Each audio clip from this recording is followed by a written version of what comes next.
Welcome to the Bottle Poppin' Podcast, where Meg and Heather share their love for oils, friendship, and entrepreneurship. Let's get it poppin'.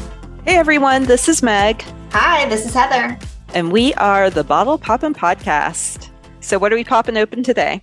We are popping open a bottle of eucalyptus. It smells so good.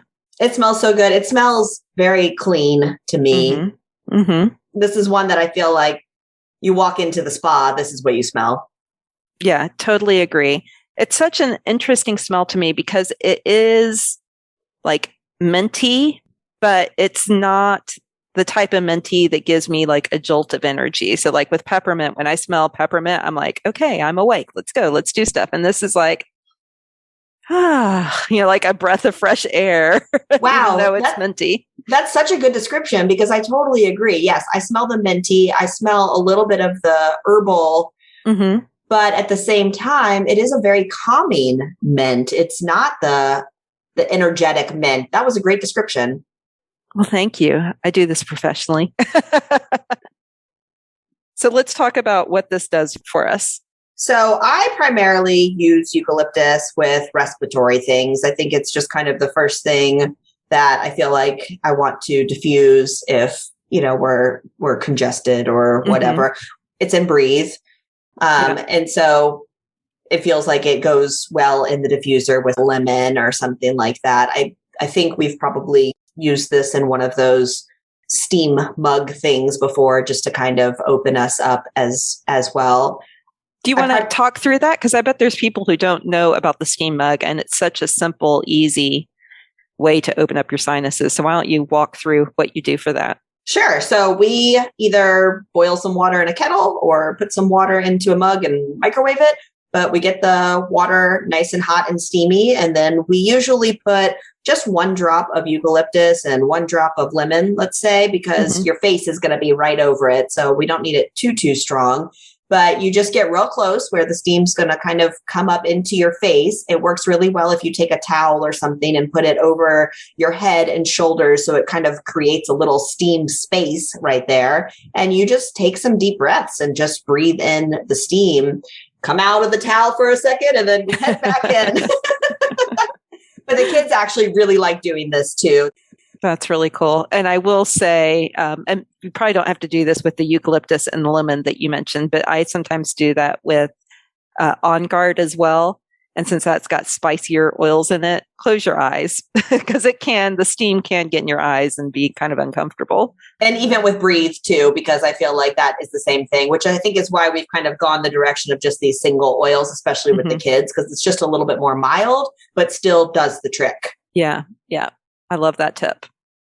So for us, same thing, like for opening up sinuses, but I at one point made myself a roller bottle of eucalyptus. So literally amber roller bottle. And I think they're 10 milliliters. So I probably did 10 to 15 drops of eucalyptus. The rest of it was fractionated coconut oil. But I specifically remember with Donald, my husband, he had woke up one day, sinus congestion, specifically stuffy nose. And so I gave him the roller bottle and he just rolled it along the side of his nose where he felt like he was stopped up. And then almost immediately felt it open up and was like, what is this magical thing? And then I remember a friend coming over like the next week who was also stopped up and Donald's like, here, use this. And what's even funnier is his friend had the exact same experience. And I said, take it. And he's like, I can't take this. And I'm like, yeah, no, totally take it. I can make us another one. And he was like, no, eucalyptus is super expensive. I've looked at it before. And I was like, well, no, this is diluted. It's not that expensive.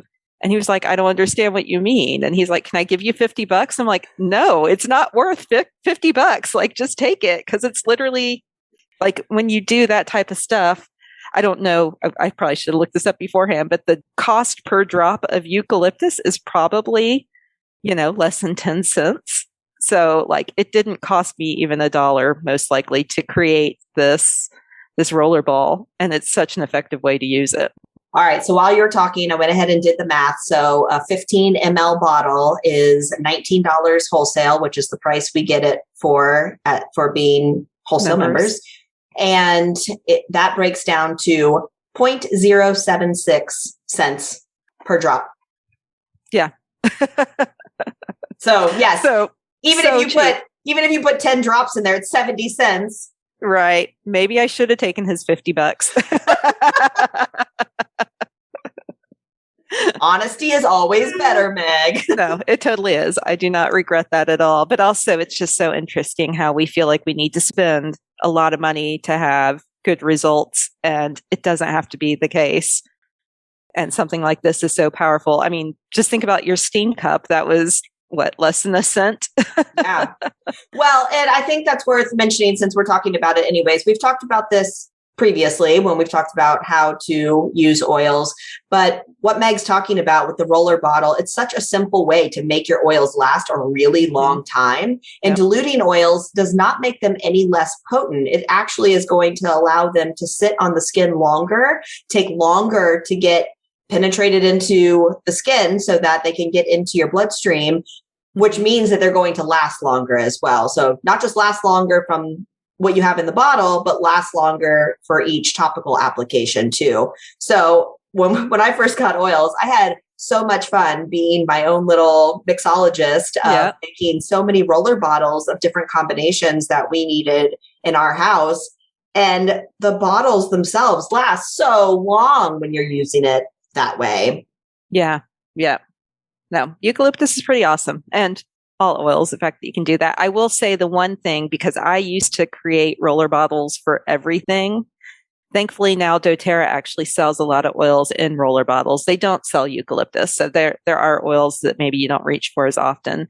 The one downside to having roller balls, specifically just because of the carrier oils like fractionated coconut oil or olive oil or whatever you want to do it with, they don't last as long as the essential oils. So at some point it will be rancid. But again, like that was 20 drops. So it's not like I lost that much, but just before you go make a roller bottle for every oil, know if it's not something you reach for often, it might not be worth it in the long run. Yeah, thinking about my facial combination that I put on with a clean face, I feel like that is some expensive oils and it's 10 to 20 drops of each, but I use it all the time. And so I'm constantly refilling it. So I feel okay about that one. Yeah, but yes, good. I agree. How would you know if the oil was rancid in the bottle? Would it smell different, the carrier oil? Yeah, that's my understanding, is it would smell different, but also it just wouldn't be as effective. Okay. And I don't know with every oil if every oil would smell rancid, but you could, like every oil that is sold does have an expiration date on it somewhere because it's a food item, you know? So really what you could do is put a sticker on the roller bottle saying the expiration date of the carrier oil that you used. And that way, you know, that's a great idea. And I'm trying to think back. Some of the rollers that I have are probably older at this point, and I don't use them very often. And I'm curious if they've gone bad or not. Yeah. Yeah. So some of the other uses for eucalyptus I thought was interesting. It's actually really good for menstrual cramps and even like mental fatigue, which some people might have at the same time as menstrual cramps. So not something I would have automatically thought of, but kind of cool that you could use it for that as well. Also random things like, well, I guess this isn't that random based on what we were talking about, but like sinus issues, ear aches, anything like that, it's going to help with. Cough, congestion. Yeah. Mm-hmm. Yeah. So just a really powerful, unique oil. I also will say, I guess a year and a half ago when we moved into our new place, at that time doTERRA was doing a promotion. And that month we got for free eucalyptus, spearmint, and then I think it was tangerine, but it was one of the like orange oils. And I already had all of those like open, but I decided to take them to our new place along with the diffuser. And that smell combination is awesome. And every time we like took a load to the new place, we would start the diffuser, and it just, I don't know, it made this even more of a home because this helps with like mental fatigue and everything. And obviously moving is always exhausting. This was a really easy move and it made a difference. So I love that combination in the diffuser. It's uplifting, but again, that uplifting but calm, like having peace at the same time. So really enjoy using this in the diffuser blend like that. I actually have two of those in the diffuser right now. I have eucalyptus and spearmint. It was a blend that I had come across online this morning, and it's a very nice. I can see where adding the tangerine or any other citrus would be really lovely too. Yeah. And so, we again talked about this kind of smells like a spa. And I think this is one of those things that you can find in the spa, whether they're diffusing it or they've got it as some sort of, shower steamer or something. This is a scent that you will find. And you came across an interesting point about it. Yeah. So in what is this book called? In the Advanced Oil Magic book, it talks about the emotional use for this. And this particular sentence really stood out to me. So before I read the sentence, this oil from an emotional standpoint is the oil of wellness, which kind of makes sense why they use it in spas and that type of thing. But the sentence says, it's perfect to release attachment to illness and to shift into a sense of wellness. And when I read that, I just thought about just even, as a nutritionist, I work with a lot of people who've been sick a long time. And when you've been sick for a while or you've been in pain for a while, at some point that becomes part of your identity. And when it becomes part of your identity, then it's really hard to let go of it, even though it's super uncomfortable to be sick or to be in pain. But if I could diffuse this oil with those clients and just give them that extra support and boost to let go of that and not have their illness identify them, and instead a sense of wellness be part of their identity, like what an amazing gift to be able to give to people. And I wonder if that's why spas do that as well, just to, at a subconscious mental level, help people shift from, this can be my identity. I'm somebody at peace. I'm somebody calm. I'm somebody who is into my wellness and identified by my wellness instead of identified by the fact that I always need to be by a restroom because I have GI issues or whatever it might be. To shift that identity is just really beautiful, and to help somebody shift that identity with an oil just diffusing in the space is kind of amazing. Completely agree. And I've said before that we diffuse Citrus Bliss in the physical therapy clinic for similar reasons, but I think I'm going to add the eucalyptus as well, because it's so hard to work with a patient that you see progress in them, they're getting better, but yet they refuse to let go of that identity of being unwell and in pain. And it's sad that that is what they are holding on to, because there's so much potential for them if they just were able to let go of that one thing and see how much progress they've made and how much potential they've had. So I think eucalyptus and Citrus Bliss would be really nice together too. I think it would smell amazing. I will be putting that in my diffuser right after this. Yeah. So now I've got a new clinic diffuser blend too. I love it. That's so awesome. All right. Well, anything else about this oil? I don't think so. Eucalyptus is a good one. I don't use it all of the time, but I think it's a good one to have on hand. It's a lovely, lovely scent. So whether you're putting it into a diffuser or using it for a specific health concern, this is not one that you can take internally, by the way. This is only for topical and aromatic use. And I thought it was interesting. It says on here specifically not to be used topically on newborns. So I don't know.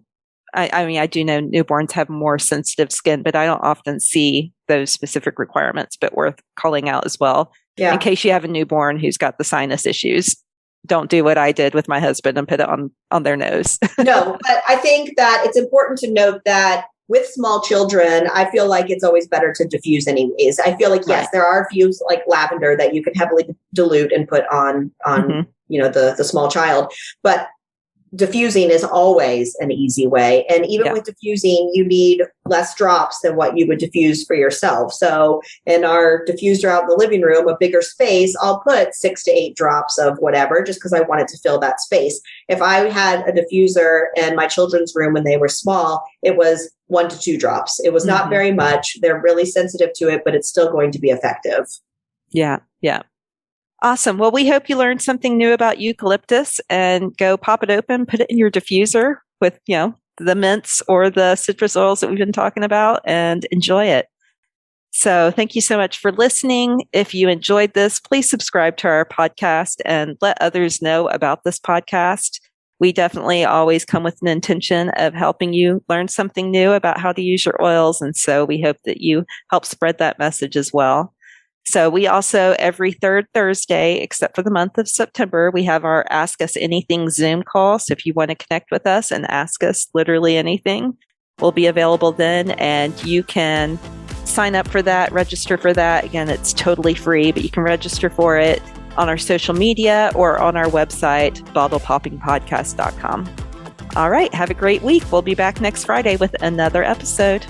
Thanks for tuning in. For more information, you can follow these bottle poppin' ladies at bottlepoppinpodcast.com. Tune in next week to learn about what bottle we're poppin'. Until next time, take care. These statements have not been evaluated by the Food and Drug Administration. This podcast is not intended to treat, diagnose, cure, or prevent any disease.